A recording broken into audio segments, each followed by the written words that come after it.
So despite all the forays that the Tea Party made and sort of the full-blown reappearance of this perfect producerism with their parasites from above and parasites from below, all encapsulated by Obama himself, despite all that, in 2012, Obama is reelected. It's a big defeat for the Republicans.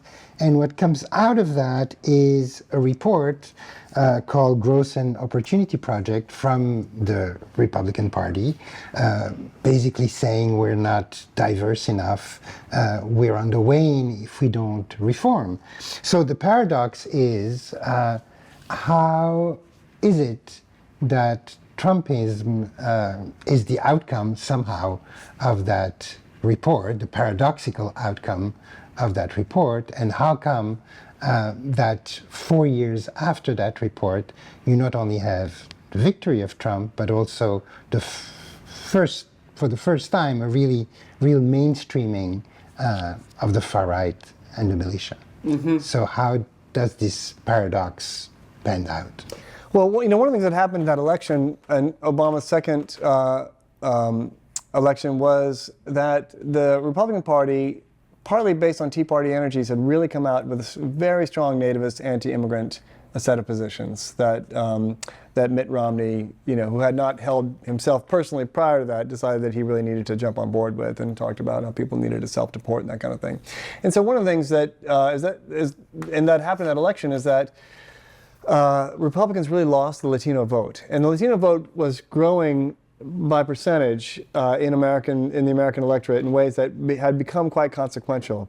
And Bush had been able to keep the Latino vote, upwards of 30 to 35% in both the 2000 and 2004 races. Republicans lost the Latino vote extraordinarily so in that in Obama's second run. So that's part of the story. They lost it in both runs, but really that second one became, because of the numbers, it became really something that was an important thing to look at. And it was such a loss for Romney that this report was made, also, known as the autopsy, where Republicans decided, okay, well, we need to stop looking so racist. We need to stop looking so anti-gay, and we need to speak to women. We're doing terribly in all these areas, and so we need to remake the party in a way that's much more inclusive, is much more of a rainbow, and we need to articulate a conservative set of economic politics that are in concert with a social politics which looks more like America and looks more like what Americans seem to want. So that was the thing. How are you going to sell neoliberal politics in a rainbow way? And that's what the report really laid out. And this was the problematic set down for the entire party.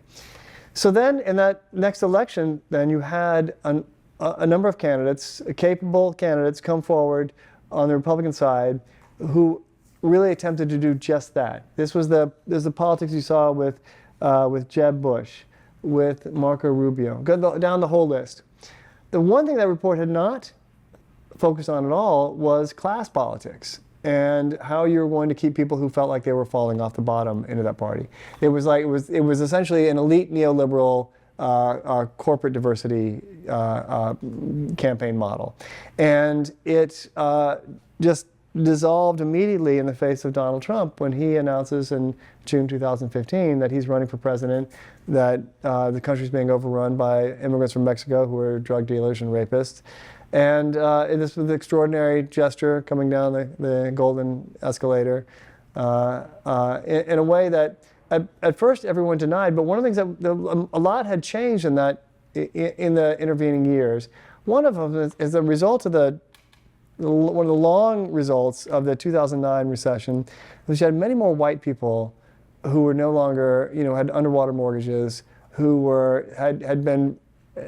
had stagnant wages now for a couple of decades, and now there was an opioid crisis happening across white America, both rural America and in small cities and towns.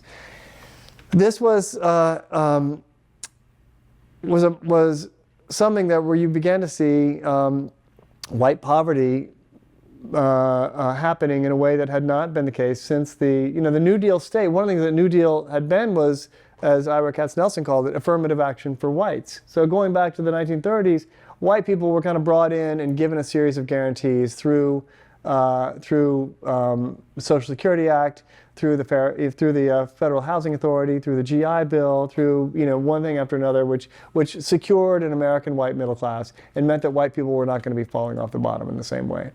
This hammering away at unions over the years, as well as kind of neoliberal restructuring and the upward transfer of wealth, left white people more and more on the outs. And so by the time you got to 2015 and the emergence of an opioid crisis, you had real social scientists, sociologists beginning to see something.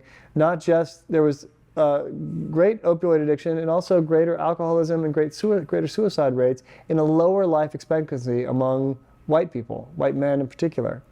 So this was something. This is happening during the time when Trump is running in the 2016 primaries, and so it's kind of a curious thing, because one of the things that happens also at the time is that white conservative writers are beginning to talk about the white poor in a way that they used to only speak about black and brown people. Charles Murray, chief sociologist of the American Academy, An author of the Bell Curve. Co-author of the Bell Curve, writes a book called Coming Apart in 2010, where the argument is white people are socially and culturally disorganized. They've lost the work ethic. They're not getting into marital arrangements. They're essentially acting like how he's chronicled and described black people, right? So white people are now acting like black people, and that's why they're losing. He said not only that, it's not just a cultural thing, it's a genetic thing. Whites with low IQs are reproducing with other whites with low IQs and producing kind of a speciation of white poor people who are genetically inferior. So, and he really says in that book, he's like, look, everybody calls me a racist, but I'm not a racist. Now I'm talking about white people in this way. So this was something where you have, and the National Review magazine is referring to Appalachia as a big white ghetto. There's beginning to have this racialized language. And there had been, attacks on public sector unions, kind of white-dominated public sector unions in the wake of the Great Recession, that began to use the language of parasitism and dependency to talk about white workers. These white workers and unions didn't have a good response. They were like, we've never had to defend ourselves against these kinds of charges. Our whiteness has always indemnified us, and now here we are being called welfare queens.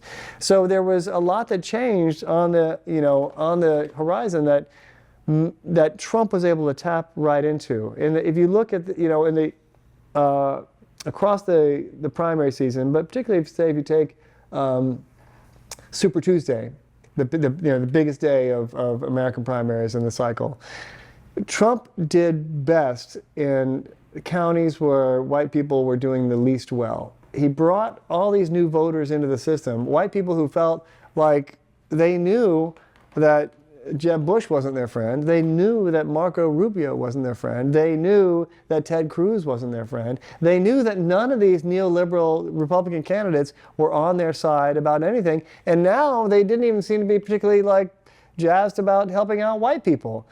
Trump comes on the other side and says, we're going to bring manufacturing back, we're going to deal with your poverty and your misery, and by the way, we're going to crush Latinos, or we're going to crush immigrants, and we're going to stop this nonsense with black people, right? So suddenly, these poor whites were offered something. They were offered their whiteness back in some possible way.